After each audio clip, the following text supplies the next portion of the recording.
Good morning, John. At the very first VidCon, I was being interviewed by a television reporter who at one point was surprised by something I said, and she said to me, "You can make money on YouTube? How does that work?" And I was a little tired, and I was also like super high on VidCon. Like, I was so excited about online video and all this stuff that had come together, and so like I did not censor myself well. I said something to the effect of, advertising.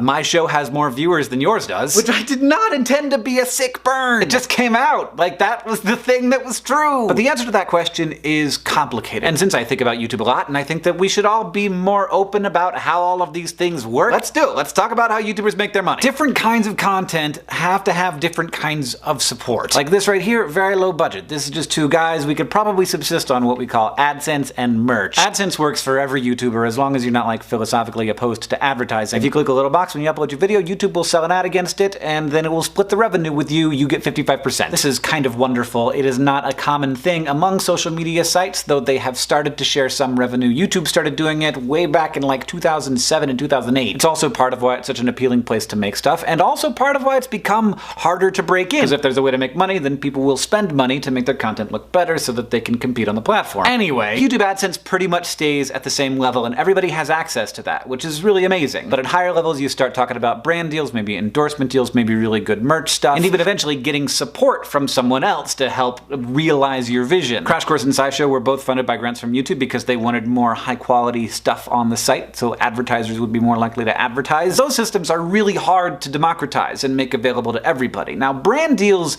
are a little bit different. They have started to be available to creators sort of in the middle class. Brand deal is basically anytime somebody pays you to talk about something in a video, whether that's like an audible.com call out at the end, or it could be a big elaborate production and your entire video is about the topic that the brand wants you to talk about. YouTube advertising is available to everybody and it comes in and you don't have to worry about whether or not it's going to come in, but it's a really low rate. In order to supplement income, a lot of YouTubers, in addition to having, regular jobs, also live in Los Angeles, where it's easier to get gigs acting or hosting in TV commercials or shows. And if you have more social media followers these days, it can be easier to get that kind of work, which is interesting. Some YouTubers also make money by touring, whether they're comedians or musicians. Sometimes creators will license their content to other platforms. Sometimes videos go on TV and you can make some money that way. And then you have some creators like Rooster Teeth building their own subscription platforms. And then if you don't want to make people subscribe, you can also ask them to subscribe through services like Patreon, which is extremely important for shows like Sexplanations, for example, that gets really bad YouTube ad rates because advertisers don't want to be next to the word sex. Without the support of Patreon patrons, that show couldn't happen at all. The thing to remember is that different kinds of content work better with different kinds of monetization. Unlike what I said to that lady at VidCon 2010, it's not simple. It's gotten a lot more difficult to make your way on this platform, and it has become more complicated, which is one of the reasons why I recently started a thing called the Internet Creators Guild, with the goal of being a resource to connect creators together, to give them information, and